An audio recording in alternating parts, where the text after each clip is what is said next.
কত কিরকম অসুবিধা হয়? ওই তো আমরা পুরো ওই সাইড দিয়ে ঘুরাইতে লাগে, এখান দিয়ে যেখান দিয়ে মেন যাওয়ার রাস্তা ওইখান দিয়ে যেতে পারি না আর কি। ওই দিক দিয়ে ঘুরাইতেও, টিফিন খাইবার সময় দিকে আইতেও আমরা ঘুরা অনেক টাইম লাগে আর কি। আর এখান দিয়ে যাইতে যদি সব ময়লা যায়। কতদিন ধরে এই জলটা আছে দেখতেছো? আমরা আইসি তো লোক আর কমছে না এখানে। কতদিন ধরে আইতেছো তোমরা এখানে ডেইলি পড়াশোনা করতে? প্রায় 1 বছর। এখানে জল কতদিন ধরে দেখতেছো? কন্টিনিউয়াস সবসময় বারে মানে থাকে, সবসময় মনে থাকে জল থাকে না, তো এর জন্য সমস্যা হয় ডেইলি আসা যাওয়া করতে, পড়াশোনা করতে। অন্য রাস্তা দিয়ে আইতে লাগে আর কি। মানে লাইব্রেরির যে মেইন রোড যেখান দিয়ে লাইব্রেরিতে ঢুকে ওইখান দিয়ে ঢুকতে পারি না। বাকি ওই যেমন ওইখান দিয়ে একটা রাস্তা আছে, চিপা রাস্তা আর কি, এটা দিয়ে আই আর কি। এমনি জানাইছো নি তুমি লাইব্রেরি তারারে যে এই সমস্যাটা যে হয়? আমি জানাইছি না, বাট অনেকেই করছে, কিন্তু কিল্লিগা হয় আমরা বুঝতেছি না জিনিসটা এমন করছে না। তারা কি কিছু কইছে যে এটা ঠিক করবো এমন কিছু?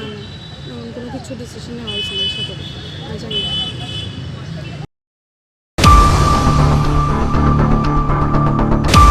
কষ্ট হয় এইরকম এই জলগুলোর জন্য অনেক প্রবলেম হয়।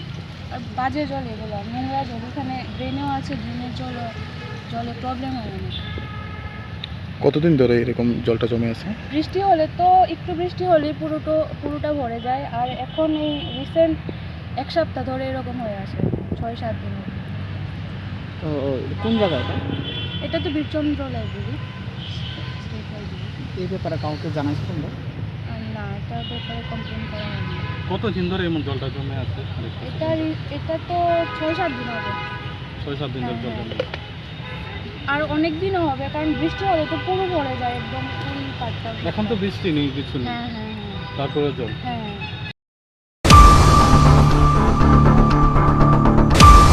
আমরা মানে আমি যখন থেকে লাইব্রেরিতে যাচ্ছি 6-7 মাস ধরে, তখন থেকে জল জমা। আর আমরা জল জমার লাগে আমরা যে মেইন এন্ট্রান্স দিয়ে ঢুকতে পারি না, আমরা ঘুরে আইতে হয় অনেক দূরে, মানে দূরে যায় আর কি, শর্টকাটে আওয়ান জানা, প্লাস আমরা টাইমের নষ্ট হয়। আর এটা অ্যাকচুয়ালি প্রশাসনের সামনেই জায়গাটা, ডিএম অফিসের সামনে, প্লাস এখানে মেইন এন্ট্রান্সের সামনে। আর এটা পুরাই অফিস লাইনের জায়গা, এটা পুরো প্রশাসনের মধ্যেই পড়ে জায়গার এরিয়া, তারা চোখের সামনেই আছে জিনিসটা। তো তারা এটার উপর মানে নজর দেওয়া দরকার। কতদিন ধরে এই জলের সমস্যাটা? অলমোস্ট 6-7 মাস ধরে, মানে যখন থেকে বর্ষা শুরু হয়েছে তখন থেকে জল জমতে আছে। আর জল যদি একবার জমে তাহলে বৃষ্টি না হইলেও এরপরে মোটামুটি 8-9 দিন মানে কন্টিনিউ থাকে, এবার আস্তে আস্তে জল কমে, খুব অসুবিধা।